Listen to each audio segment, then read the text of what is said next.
Assalamualaikum students, today we are going to start on a new chapter which is about information handling, chapter number 16, page number 206. Okay बेटा, chapter number 15 is not included in your course, so हम लोग chapter number 15 नहीं करेंगे. आज हम लोग chapter number 16 करने वाले हैं which is about information handling. Okay, सबसे पहले तो आपको पता होना चाहिए कि information क्या है. Information basically डाटा है, ठीक है. अब जब भी डाटा आप कलेक्ट करते हो तो वो रॉ फॉर्म में होता है, ठीक है. आप उस डाटा को क्लासीफाई करने के लिए, उसकी ग्रुपिंग करने के लिए आप जो भी मेथड्स यूज़ करते हो, बेसिकली ये सब क्या है, हैंडलिंग, ठीक है. आप किस तरह उस इंफॉर्मेशन को हैंडल कर रहे हो हम लोग इस चैप्टर में देखेंगे, ठीक है. किस तरह आप डाटा को हैंडल करते हो, उस डाटा को क्लासीफाई करते हो, ठीक है. सबसे पहले तो आपको पता होना चाहिए कि डाटा है क्या. Data can be defined as a collection of numbers about a specific topic और सब्जेक्ट. किसी भी स्पेसिफिक सब्जेक्ट या टॉपिक से रिलेटेड जो भी आपके पास कलेक्शन होगी नंबर्स की, वो क्या है, डाटा, ठीक है. Next page is page 207. Data collection refers to the methods used to collect data from different sources for a particular purpose. Data collection basically methods हैं जो कि यूज़ होते हैं डाटा को कलेक्ट करने के लिए डिफरेंट सोर्सेज से फॉर अ पर्टिकुलर पर्पस, ठीक है. Next is types of data. अब डाटा जो है टू टाइप्स के होते हैं, ungroup data and group data. Ungroup data हमारे पास रॉ फॉर्म में होता है, ठीक है, वो ऑर्गेनाइज फॉर्म में नहीं होता. Ungroup data is data that is not grouped into classes और ग्रुप्स, जो कि क्लासेस एंड ग्रुप्स में जो है उसको क्लासीफाई नहीं किया होता, उसको ऑर्गेनाइज नहीं किया होता. ऐसे डाटा को हम लोग अनग्रुप डाटा कहते हैं, ठीक है. और अनग्रुप डाटा जो है हमारे लिए जो है अनयूजफुल है, उसका कोई पर्पस नहीं होता. जब तक उस डाटा को हम उसकी ग्रुपिंग नहीं कर देते, उसको ग्रुप डाटा में कन्वर्ट नहीं कर लेते, तब तक वो डाटा हमारे लिए किसी भी यूज़फुल पर्पस के लिए हम उसको यूज़ ही नहीं कर सकते, ठीक है. उस अनग्रुप डाटा को ग्रुप डाटा में कन्वर्ट करना के लिए हम लोग जो है उसको क्लासेस एंड ग्रुप्स में डिवाइड करते हैं, ठीक है. फॉर एग्जांपल यहाँ अनग्रुप डाटा. अब हमारे पास यहाँ पर अनग्रुप डाटा गिवन है, ठीक है, related to the favourite countries of a group of people, ठीक है. आपने इस अनग्रुप डाटा को ग्रुप डाटा में कन्वर्ट करना है. सबसे पहले तो आपने देखना है कि हमारे पास कौन कौन सी कंट्रीज आ रही हैं, ठीक है. ऑस्ट्रेलिया है, कनाडा है, चाइना है, मलेशिया है, म्यांमार है एंड यूएसए. अब ऑस्ट्रेलिया यहाँ पे हमारे पास कितने टाइम्स आ रहा है, 1 2 and 3 times. Canada 1 2 3 and 4 times. China 1 2 3 4 5 times, ठीक है. And Malaysia 3 time, Myanmar 1 time and USA 5 times आ रहा है. अब ये डाटा हमें क्या शो कर रहा है, ये डाटा हमें ये शो कर रहा है कि चाइना हमारे पास मोस्ट फेवरेट कंट्री है ऑफ पीपल एंड म्यांमार हमारे पास लीस्ट फेवरेट कंट्री है, ठीक है. Next is graph. Graphs. A graph is a pictorial representation of relationships between any two quantities. Okay, graph हमारे पास pictorial representation है relationships की two quantities के दरमियान, ठीक है. Next page is page 208. Pictograph. हमारे पास यहाँ पे two types of graphs given है, pictographs and bar graphs. Pictographs में हमारे पास पिक्चर्स आ जाती हैं, ठीक है. आपको पता है कि पिक्चर्स का हमारे ऊपर ग्रेटर विजुअल इम्पैक्ट होता है, ठीक है. उनका पिक्चर्स का हमारे माइंड पर लास्टिंग इम्प्रेशन रहता है एज कम्पेयर टू फिगर्स, ठीक है. अब फॉर एग्जाम्पल यहाँ पे हमारे पास एक पिक्टोग्राफ गिवन है, ये किससे रिलेटेड है. Here is a very simple graph to show how many apples children in a school eat during recess every day. Okay, अब ये ग्राफ हमारे पास शो कर रहा है कि एवरी डे जो है कितने एप्पल जो है चिल्ड्रन ईट करते हैं ड्यूरिंग रिसेस. अब यहाँ पर हर एक एप्पल जो है 100 एप्पल्स की इक्वल है. Each Apple stand for 100 apples, ठीक है. बेसिकली ये जो है मेरे पास स्केल है ऑफ दिस पिक्टोग्राफ, ठीक है. अब यहाँ पे मंडे में 4 एप्पल्स आपके पास ड्रॉप हुए में, दैट मीन्स के 400 एप्पल्स ईट किया गए हैं ऑन मंडे, ठीक है, ड्यूरिंग रिसेस. ट्यूसडे में 2 apples and that means 200 apples होंगे यहाँ पर. वेडनेसडे में 3 apples and that means 300 apples.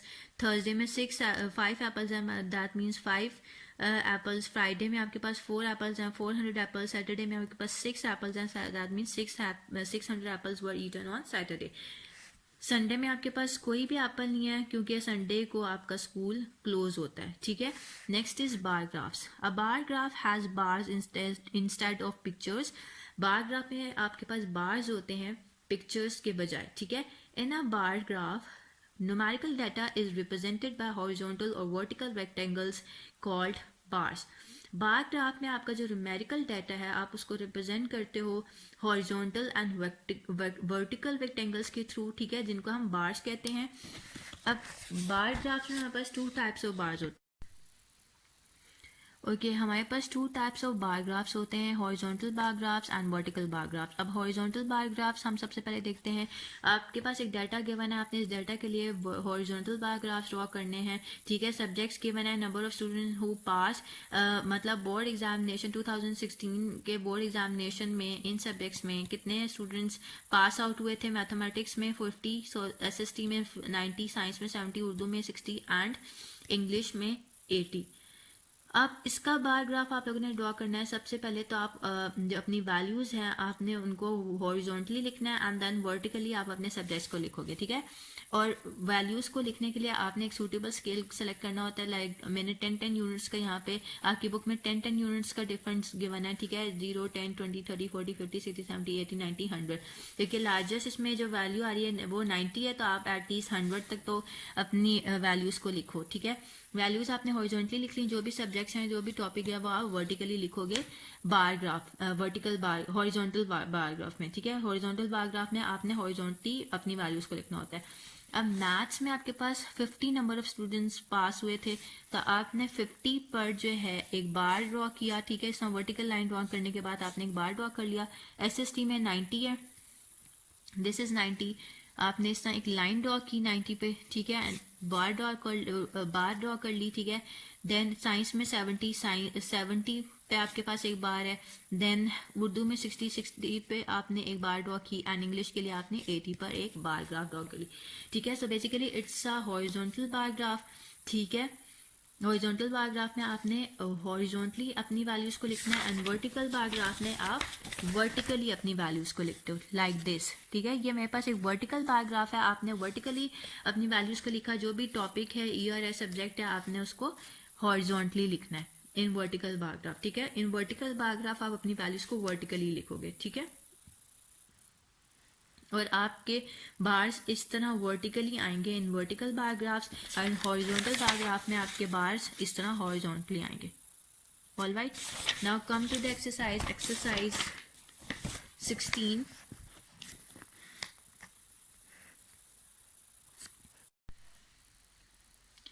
Question number 1, read the bar graph and answer the following questions. अब हमारे पास यहाँ पे एक बार ग्राफ गिवन है, ठीक है. इस बार ग्राफ को देखते हुए आपने इन क्वेश्चंस के आंसर्स लिखने हैं. Number 1 is what is the general information given by the bar graph. अब यहाँ पर हमारे पास ये bar graph monthly expenditure and expenses के दरमियान है, ठीक है. मतलब कि हमारे पास मंथली एक्सपेंसेस गिवन है एक फैमिली के, ठीक है. आपने लिखना है monthly expenses of a family on different items. Okay, second is which is the most expensive item. Food is the most expensive item, ठीक है. इसके क्योंकि फूड के जो एक्सपेंसेस आ रहे हैं वो सबसे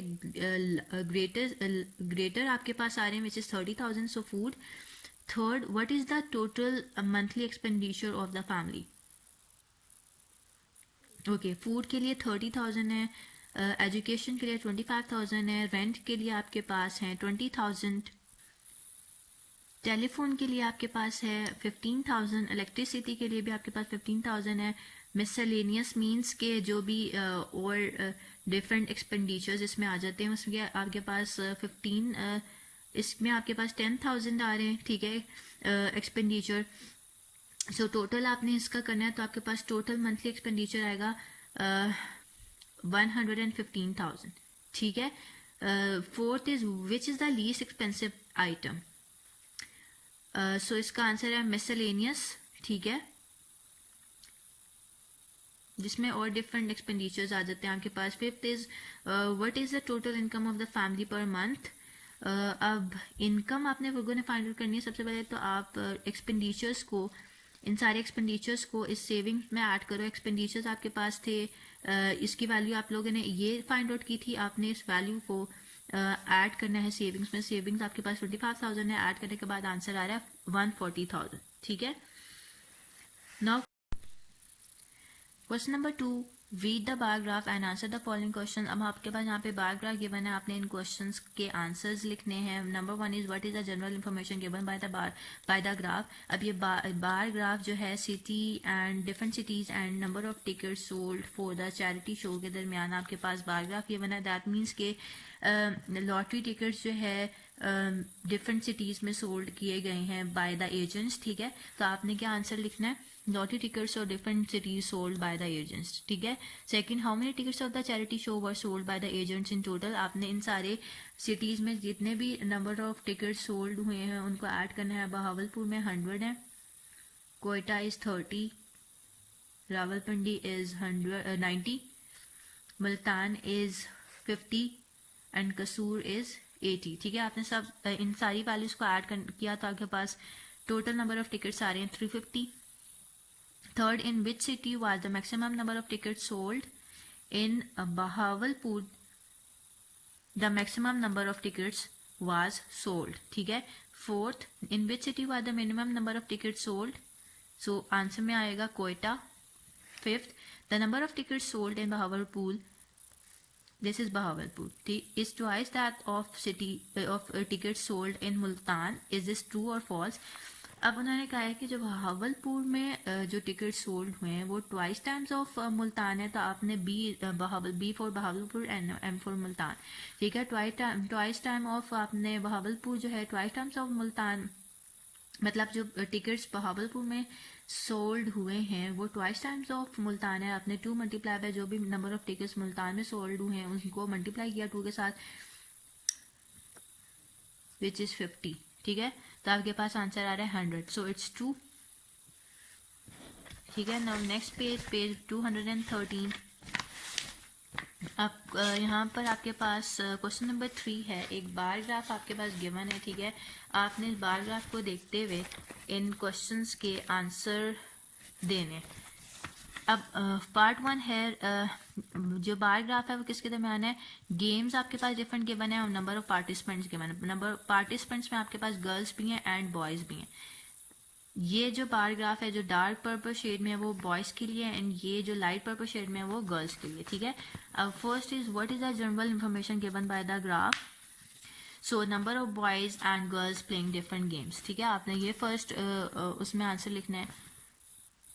ये हमें जनरल इंफॉर्मेशन ये ग्राफ दे रहा है। Second, which game is played by the maximum number of boys, hockey. Which game is played by the maximum number of girls. अब आपने गर्ल्स में देखना है badminton. Which game is played by an equal number of boys and girls. So इस fourth में भी आपके पास badminton आ रहा है, ठीक है। इसमें equal number of boys and girls ने ये गेम प्ले किया है। Fifth, which game is played by 4 times as many boys as girls. तो आपने मतलब 4 टाइम्स आपने फुटबॉल होगी, 4 टाइम्स आप मतलब 20 गर्ल्स ने फुटबॉल गेम खेली थी, ठीक है। 20 मल्टीप्लाई बाय आपने 4 करना है तो आपके पास 80 आ रहा है, ठीक है, जो कि बॉयज़ की इक्वलेंट है। सो फुटबॉल आपके पास एक ऐसी गेम है which is played 4 times as many boys as girls, ठीक है। 6, how many boys and girls play hockey in total. अब हॉकी में बॉयज़ कितने हैं 90 एंड गर्ल्स हैं हमारे पास 50, ठीक है। 90 + 50 is equal to 140। So this is your answer. Okay, question number 4 is your homework. आपने क्वेश्चन नंबर 4 को सॉल्व करना है। Question number 5 is question number 5, represent the following numerical data through a pictograph. अब आपके पास ये एक डाटा गिवन है, इसके लिए आपने पिक्टोग्राफ ड्रॉ करना है, ठीक है। अब 2013 में कितनी नंबर ऑफ कार्स प्रोड्यूस हुई हैं 20,000। जिससे आपने टेबल ड्रॉ किया 2014 में 30,000 एंड 2015 में 40,000, ठीक है। अब इस अबव डाटा को पिक्टोग्राफ के थ्रू आप कैसे रिप्रेजेंट करोगे। आप एक स्केल डिसाइड कर लो। लेट सपोज कि आप ये सिंबल यूज करना चाहते हो या फिर कोई भी एक कार ड्रॉ कर लो, रिप्रेजेंट 10,000 कार्स, ठीक है। सो 2013 में आपके पास 20,000 है, सो आपके पास यहाँ पर 2 कार्स आएंगी जो कि आपने ड्रॉ करनी है। 2014 में आपके पास 3 कार्स आएंगी एंड 2015 में आपने 4 कार्स ड्रॉ करनी है बिकॉज 40,000 है, ठीक है। एंड 1 कार आपके पास 10,000 कार्स की इक्वलेंट है। ऑल राइट, सो आप यहाँ पे कार्स ड्रॉ करोगे। क्वेश्चन नंबर 6 है हमारे पास, draw a pictograph to represent the information given below. अब आपके पास यहाँ पर एक डाटा गिवन है, इसके लिए आप लोगों ने एक पिक्टोग्राफ ड्रॉ करना है, ठीक है। आपके पास day of the week given है, नंबर ऑफ बल्ब्स गिवन है, ठीक है, कि डे 1 में कितने नंबर ऑफ बल्ब सोल्ड हुए हैं, डे 2 में कितने नंबर ऑफ बल्ब सोल्ड हुए हैं। अब लेट कर लो कि एक स्केल डिसाइड कर लो कि जो ईच बल्ब है वो 10 बल्ब्स के इक्वलेंट है, ठीक है। Each bulb stands for 10 bulbs. तो डे 1 में कितने आप बल्ब्स ड्रॉ करोगे? 5, डे 2 में 4 बल्ब्स, डे 3 में 6 बल्ब्स, डे 4 में 3 बल्ब्स एंड डे 5 में 5 बल्ब्स एंड डे 6 में 4 बल्ब्स ड्रॉ करोगे, लाइक दिस, ठीक है। Day of weekend number of bulbs, इस तरह डे ऑफ वीक आपने लिख लिया और नंबर ऑफ बल्ब्स आप लोगों ने इस तरह ड्रॉ करने, ठीक है। एंड लास्ट में आपने लिखना है each bulb stand for 10 bulbs. Alright, now question number 7, represent the given information in a horizontal bar graph। अब यहाँ पर आपके पास एक डाटा गिवन है, ठीक है। इस डाटा के लिए आपने एक बार ग्राफ ड्रॉ करना है। अब वो बार ग्राफ आप कैसे ड्रॉ करोगे? हॉरिजॉन्टल बार ग्राफ है तो आप अपनी वैल्यूज को हॉरिजॉन्टली लिखोगे, लाइक दिस, ठीक है। अब आपने इस तरह हॉरिजॉन्टली अपनी वैल्यूज को लिखना है।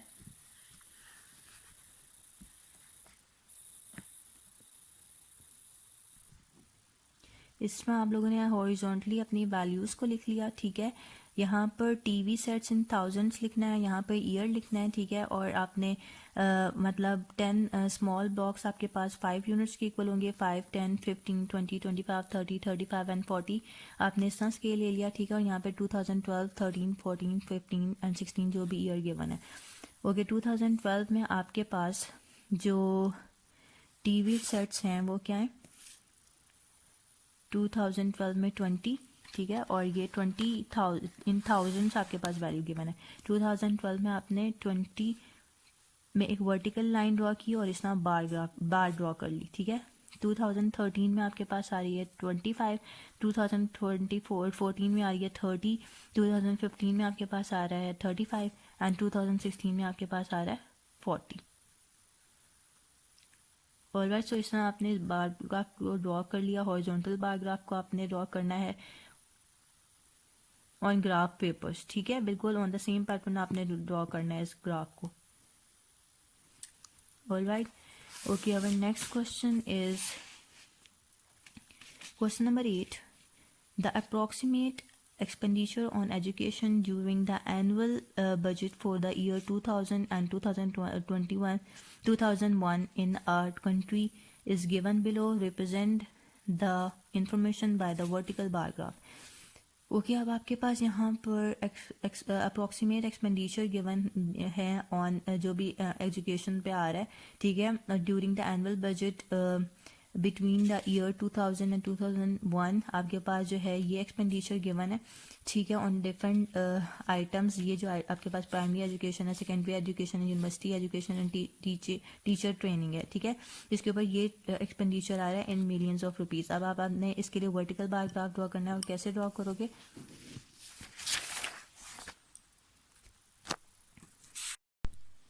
This is a vertical bar graph. Horizontally आप अपने जो भी आइटम्स हैं उनको लेंगे एंड वर्टिकली आपने अपनी वैल्यूज़ को लेना है, ठीक है। 10,000, 20,000, 30,000, 40,000, 50,000, 60,000, 70,000, 80,000 एंड 90,000 आपने इस तरह वैल्यूज़ ले ली। और यहाँ पे लिखना है expenditure in million of rupees, ठीक है। यहाँ पे आपके आइटम्स आ जाएंगे primary education, secondary education, university education, teacher training and others, ठीक है। अब प्राइमरी एजुकेशन के लिए आपके पास 82 यहाँ पर वैल्यू क्या गिवन है? 82,000, ठीक है। एंड देन सेकेंडरी एजुकेशन के लिए आपके पास वैल्यू है 10,000, यूनिवर्सिटी एजुकेशन के लिए 8,000 एंड टीचर ट्रेनिंग के लिए 1,600, ठीक है। इस तरह आपने ड्रॉ कर लिया 1,600 एंड अदर्स के लिए आपने बिल्कुल बहुत ही माइन्यूट स्मॉल बार को ड्रॉ करना है विच इज़ 50, ठीक है। से इस तरह आपने इस वर्टिकल बार ग्राफ को ड्रॉ किया।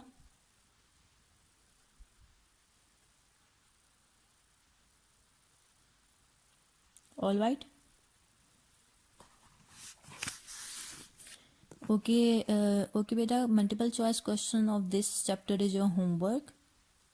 ऑल राइट, ओके बेटा, we are done with this chapter.